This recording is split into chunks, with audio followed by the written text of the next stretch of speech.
Maya, thank you so much. But let me just talk a little bit about Maya, put my glasses on because I didn't memorize this. First of all, I know her from the Bipartisan Committee for Responsible Federal Budget. It's a bipartisan effort. There's got all these people, uh, former really important people on this commission, this committee, and she does it. She does a great job. Listen, she's published for the Washington Post, the Wall Street Journal, the New York Times, the Financial Times, the Atlantic. She used to be on the editorial board of the Washington Post. She's really pretty remarkable. She worked at Brookings and on Wall Street, and I happen to think she's very, very smart, very sharp, and she's doing as good a job as she can possibly do in trying to plug the holes that could sink the ship of state. So, but before we get to that, Maya, so you just came back from a how far did you walk Oh in yeah. Spain and Portugal? 120 miles. Did 120 miles. It's El Camino, which is a pilgrimage of sorts that people do. I went the Portugal to Spain route, and the thing is, I'd never walked more than like 5 miles in a day, so it wasn't entirely prepared. But it was a fantastic trip. Some of it was on the ocean. It was stunning, and it was really nice to get away and do some beautiful sightseeing. And so when you walked, how many people were walking with you? Well, we had a group of 11. It was supposed to be a spiritual pilgrimage. I think we literally chatted the entire time, 6 hours a day or so. Right. It was just a great group of friends, and it was nice to be somewhere beautiful with people, with connection, and away from the challenges of Washington for a few minutes. Well, it's interesting because it's the human dynamics with people supporting one another. So I've talked to constantly a number of members of Congress. And I try to ask them, well, you see things that are wrong. How come you can't do anything about it? And they're like, well, I'm all alone and I don't know what to do. It seems as though they're not, when they see things that are wrong, they just can't seem to build some support around them to become somewhat of a movement. Do you know what I mean by that? What's your sense of that? I could not agree more. And I think it's particularly true at this moment where there's a lot of deep, deep divisions going on, a lot of things that people are uncomfortable with, whether it's in my area of fiscal policy, our area of fiscal policy, or other areas of deeper issues of democracy and governance. And there's also, and it didn't start just under this administration, there's been kind of a sense that if you stick your head up, you're going to get smacked down. And that started with, I think, again, technology has created the online mobs and people getting Yeah. canceled, which is a terrible thing to watch people go through. And the bullying that has happened from a number of high level people. There's a lot of bullying and it keeps people putting their head down. And so then it leads people in this very difficult situation of do I stand up for my principles, my values, or my beliefs, but risk not just having someone say something bad, but like being taken out completely, being irrelevant and being, losing your livelihood. So I think the stakes are very high. One of the things I think a lot about on this topic, because I do worry about this for some of the big principles of rule of law and other things that are so important to uphold our institutions, is that we need to determine what red lines are ahead of time.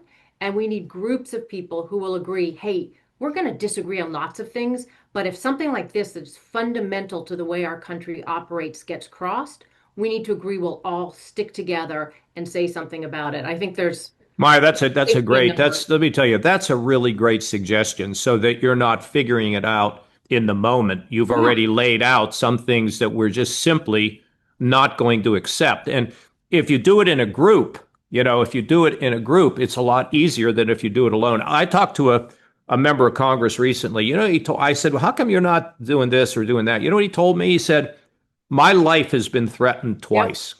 Yes. I mean, can you believe that with this crazy? No, it's even worse. I mean, I will get upset just saying this, but I've had a couple members who've said it's not just me, it's my family, it's my kids. Like my family has been threatened. And to me, what are we doing? What are we doing in this country where this is happening and we are turning against each other? And quite frankly, there are external forces that want to see us fail as a nation. And they're winning, and we are turning against each other and not realizing the shared values that we have. And it has to start with kind of unity of country. And it's Yeah. terrifying to me. But the threats of violence, the really scary situation that these members and other high level people are in, obviously we've seen political violence recently, and it's terrifying because I guess I don't see how it stops. Each time there's an excuse for with bad behavior, it gives someone else an excuse to behave badly as well. We have to make it stop. This is not who we are. It can't be who we are. Well, I don't want to spend a lot of time on this because this is something I'll probably do We down the road. talk about the But budget. here's what I would It's say, hard. like when you're talking about spirituality, when you're talking about people that have faith in a higher power, when you look at somebody else that you disagree with and you realize that they're made in the image of God and they deserve respect. Um, Yes. and I just had a knockdown, drag out fight with some people, and I had apologized to them because I got so upset. But that's okay as long as you realize, when you go over the line. But it's Mhm. that sense that we're all in this rowboat together, and that kind of takes us to a degree back to the budget. Now when we talk about that and we talk about the national debt, that seems very unimportant as we're talking about how the country's just cratering, right, and falling apart, and people being threatened with violence and all that. But let's take a second about that because your life recently, for a long time now, has been dedicated to trying to do something about the fiscal situation. Why do you care about it? What's important to you about it? It's so, well, I was going to say it's so interesting. You should never start saying something with it's so interesting because it may well not be. And I'm not sure I at gotcha. all. But for me, I was happily working on Wall Street, working in the world of finance. And I read a Congressional Budget Office report, and this was in the 90s, and there was very small deficits compared to what we have today. But in reading this report, which I thought was really a quick way to get educated on the topic, I realized we have a system that doesn't work. We don't have any fiscal constraints other than the debt ceiling, which is now not effective at all. Meaning, if and when Congress passes a budget, which, by the way, is not very often anymore to the detriment of this country, but there's no fiscal constraint in that. You can borrow as much as you want in a budget. And I realized, sort of as I looked more into these budget deficits, that this was a system that didn't work with the political environment. There is an incentive for politicians to borrow rather than paying for things because obviously that's politically easier, and that kind of sets the situation against Yeah. the future, right? Like it's unfair to future generations. And I don't like systems that don't work. I think for a diverse country, and I mean diverse in thought and beliefs and values, our strength comes from a set of rules that helps us work out all those differences and make us stronger because of them. But to me, the ability to borrow uh, didn't achieve that. And the reason it matters so much is that borrowing weakens our economy. It slows our economic growth. It means that interest payments eat up other parts of the budget. So there's less for us to, let's fight about tax cuts or spending increases. But if we're paying the money to interest, that fight doesn't even have a place to exist. It leaves us less prepared for emergencies. And more recently, I used to worry really about the economic problems, but now you see it's a massive national security threat for us. We are borrowing from China. They have over $800 billion of our treasuries. We are not able to think about our national security priorities from a national security lens, but rather a fiscal lens. And basically, the weak fiscal policy weakens our ability to do all the other important things, whether they're threats or opportunities that exist in the country. And so we shortchanged ourselves by being irresponsible in the past. And that, I don't know why, because it's weird, but that spoke to me. And it felt like something that was both intellectually fascinating, but really a wrong system that I felt needed to Yeah.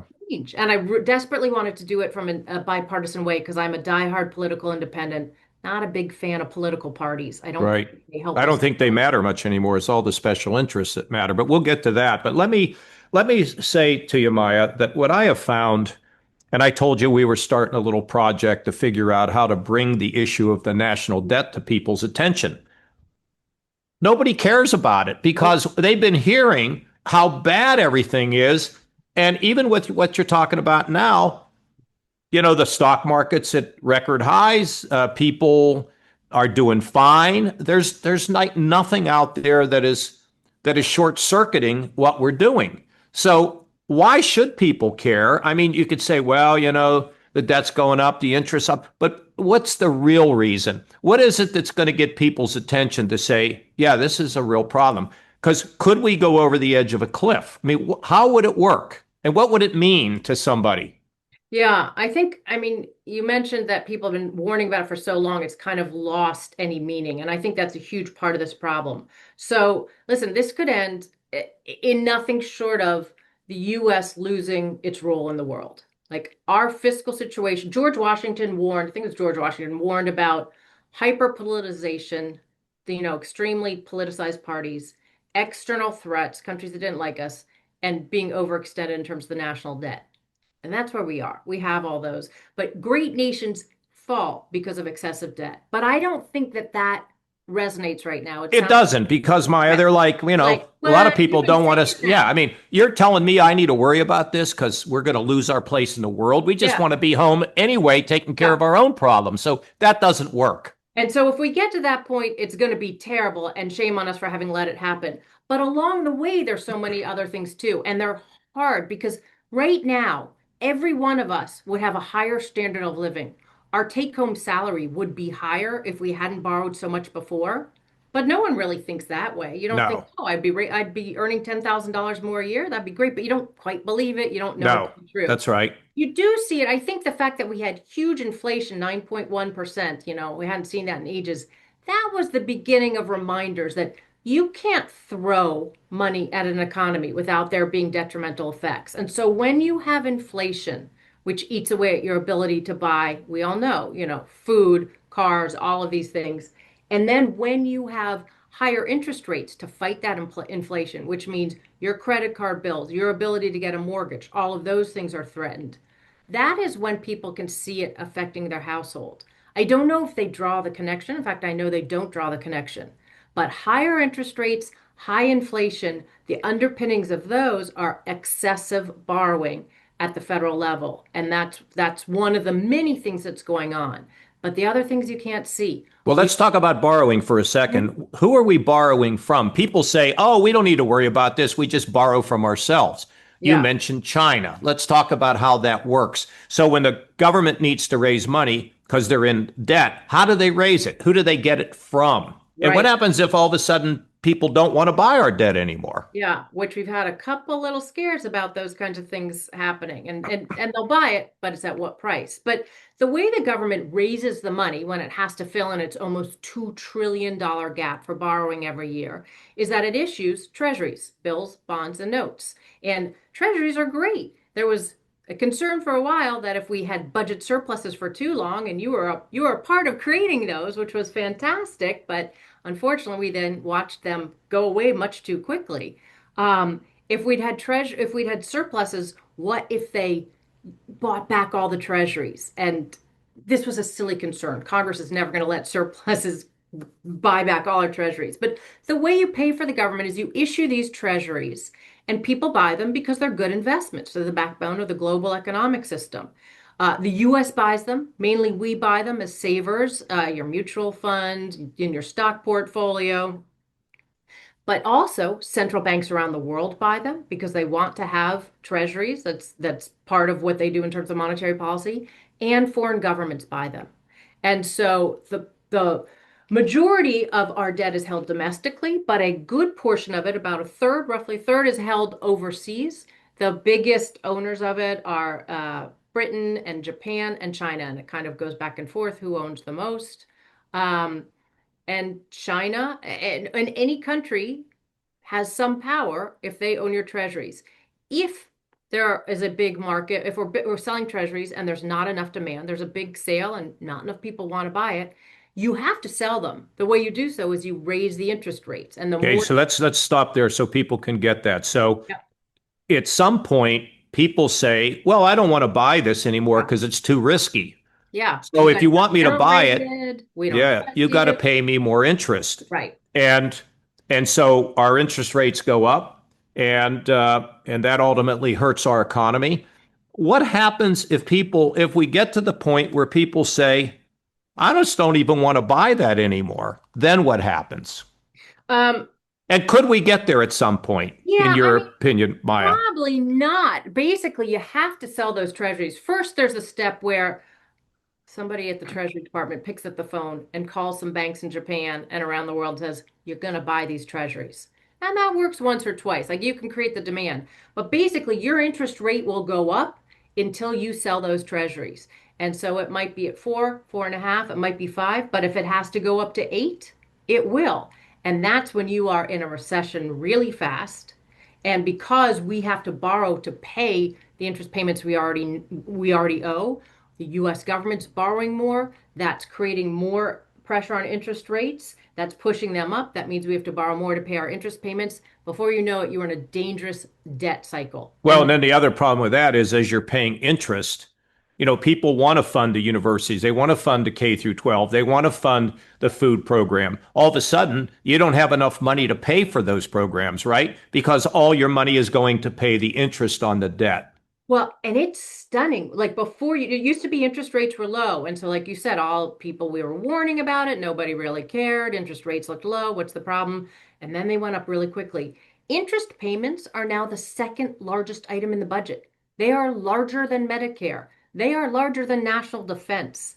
That has been found that no country has ever lasted as a superpower once they were paying more on interest than they were on defense. Well, the other thing you could do besides raising interest rates is you could start printing money. You The print government could inflate. print money, and then you get hyperinflation, That's exactly right. So which if that's the people other get strategy. that, they're going to flip out over that. They are going to flip out because your money becomes basically worthless in no time. Like this is the things that you see in third world countries, not with Well, reserve currencies, but it's as though we are playing chicken with the bond market, saying, "Oh yeah, you'll buy it? Well, we're going to make our deficits even bigger and flood the market with treasuries until we get either or both higher interest rates and or Well, hyperinflation." that's why you see the price of gold going up because people That's are not all-time high. secure. I mean, even myself, I think about, do I need to have more of my holdings in gold, which is always going to have value, as opposed to buying paper that this is just serious stuff.